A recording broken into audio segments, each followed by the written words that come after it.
നമസ്കാരം. കാരണഭൂതന് ശേഷം മുഖ്യമന്ത്രി പിണറായി വിജയനെ പുകഴ്ത്തി വീണ്ടും വാഴ്ത്തുപാട്ട്. ഫീനിക്സ് പക്ഷിയായി മുഖ്യമന്ത്രിയെ വിശേഷിപ്പിക്കുന്ന പാട്ടിൽ പടയുടെ നടുവിൽ പടനായകനെന്നും പുകഴ്ത്തുന്നുണ്ട്. സെക്രട്ടേറിയറ്റിലെ CPM അനുകൂല സംഘടനയുടെ സുവർണ ജൂബിലി മന്ദിരത്തിന്റെ ഉദ്ഘാടനത്തിന് മുഖ്യമന്ത്രിയെ വേദിയിലിരുത്തി പാടാനാണ് പാട്ട് ചിട്ടപ്പെടുത്തിയത്.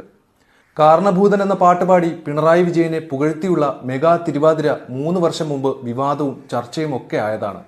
പിന്നാലെയാണ് വീണ്ടും മുഖ്യമന്ത്രി ഫിനിക്സ് പക്ഷിയായി വിശേഷിപ്പിച്ചുള്ള പാട്ടുമായി കേരള സെക്രട്ടേറിയറ്റ് എംപ്ലോയീസ് അസോസിയേഷന്റെ കടന്നുവരവ്. ചെമ്പടയ്ക്ക് കാവലാൾ ചെങ്കനൽ കണക്കൊരാൾ എന്ന് തുടങ്ങുന്ന പാട്ടിൽ മുഖ്യമന്ത്രിയെ ജ്വലിച്ച സൂര്യനെ വിശേഷിപ്പിക്കുന്നുണ്ട്. കോവിഡ്, നിപ്പ, പ്രളയം, ഉരുൾപൊട്ടൽ തുടങ്ങി ദുരിതകാലത്ത് കൈവിളക്കുമായി ജ്വലിച്ച് കാവലായി നിന്നയാളെന്നും പാട്ടിൽ വാഴ്ത്തുന്നുണ്ട്. ക്ഷേമ പെൻഷൻ അടക്കം പറഞ്ഞാണ് പുകഴ്ത്തുപാട്ട് അവസാനിക്കുന്നതും. സുവർണ ജൂബിലി മന്ദിരത്തിന്റെ ഉദ്ഘാടനത്തിന് മുഖ്യമന്ത്രി വേദിയിലിരിക്കെ 100 വനിതകൾ ചേർന്ന് പുകഴ്ത്തുപാട്ട് പാടാനായിരുന്നു തീരുമാനം. ധനവകുപ്പിലെ ജീവനക്കാരനായ പൂവത്തൂർ ചിത്രസേനന്റെ വരികൾക്ക് നിയമവകുപ്പിലെ വിമൽ സംഗീതം നൽകിയാണ് പാട്ട് പുറത്തിറക്കിയത്. പുകഴ്ത്തുപാട്ട് വാർത്തയും ചർച്ചയുമായതോടെ ഇനി അത് പരിപാടിയിൽ അവതരിപ്പിക്കുമോ എന്നതിൽ വ്യക്തതയില്ല. അസോസിയേഷൻ ഭാരവാഹികൾ ഇതിനോട് പ്രതികരിക്കാൻ തയ്യാറായിട്ടുമില്ല.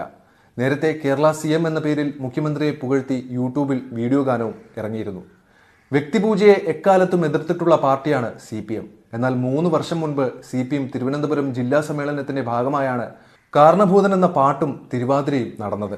CPM സമ്മേളനങ്ങൾ തുടരുന്നതിനിടെ തന്നെ ഫീനിക്സ് പക്ഷി എന്ന പുകഴ്ത്തുപാട്ട് ഇറങ്ങിയെന്നതും ശ്രദ്ധേയമാണ്.